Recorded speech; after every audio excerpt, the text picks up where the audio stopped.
Astrologer, I get many questions, and one of the questions is whether one should worship Goddess Kali or not. So it's not whether you should or should not worship Goddess Kali. You must know who she is.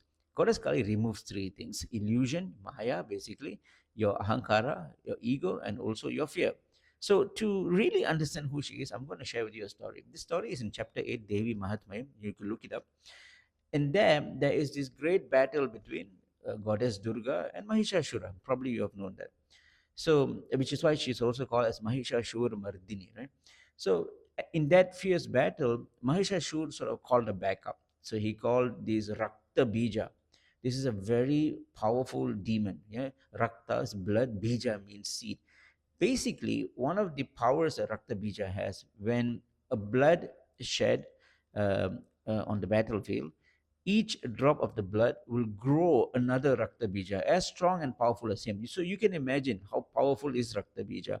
So Goddess Durga had to release a fearful form of her in order to vanquish that, right? In order to vanquish that great evil force, and that is Goddess Kali. So it is written in the scriptures. Of course, again, you can chapter 8 in Devi Mahatmya. It says that Goddess Kali came out from Goddess Durga's forehead, and the tithi was Shukla Krishna Ashtami. That was the day. Krishna Ashtami is also the birth of Kala Bhairava and also Lord Krishna himself too. Right? So on that day, she emerged from Goddess Durga's forehead as the Kali. Right? So this Kali is formed. You can wild hair, skulls over her neck, big eyes, and she's gory, she's scary. Right? So of course, Kaliyamma is known for that ferocity, rage, right? To, to vanquish Raktabija, she needs to be in that form. Uncontrollable rage. Of course, she vanquished easily Raktabija. Raktabija was just gone, right? She bled out Raktabija. Not even a single blood was left. And so after that, it's like inertia, right? So let's say you want to stop a moving object, right? It moves a bit, isn't it, right? So that inertia was there. I'm going to say the rageful inertia in her. So she's uncontrollable and she started to dance.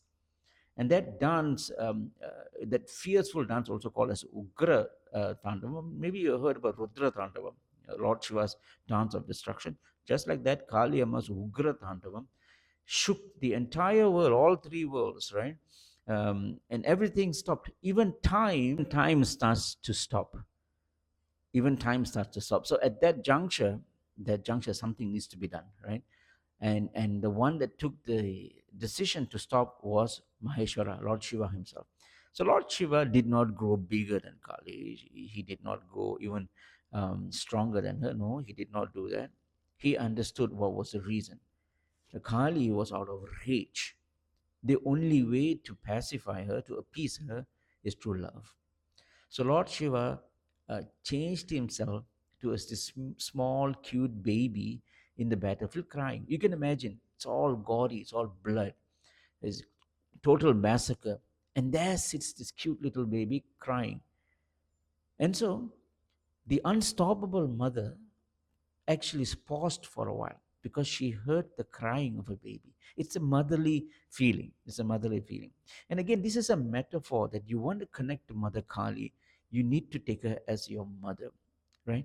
So, well, and of course, from there, she sort of take a pause, and this changed into many what you call it understandings from there. So some of the understandings I want you to know from this story is that one of the things for you to connect with Mother Kali is that you shouldn't have the ahankara. Obviously, oh, I'm going to recite Mahakali's Bija mantra or some mantras that I took, tantras for them took from this particular guru. I'm going to chant it and it should be fine. Not quite. Right? It's not going to work. You can't control her in that way. That idea of control or getting to her doesn't work. The only way is saranagati, surrender, like the baby. It's the purest of pure love. You just love her. That's it. Love as the mother, and she will listen. Now, here's the thing. She does not come to you very easily. She will give you pressure, she'll give you stress, she'll give you conflict, she'll give you challenges. She is hard love. Okay, is the mother that actually slaps and send you if you fall down. That kind of a mother. right? So you cannot expect things to happen. So when you start to really fall in love with her, you can start with simple japa mantra of Mahakali. Now, of course, if you want to go more serious in tantra, you need a tantric acharya or guru. But still, if you just want to start, yes, remember, she's not going to be easy. The way to actually establish a connection with her is through pure love and joy. Start to recite her japa mantra.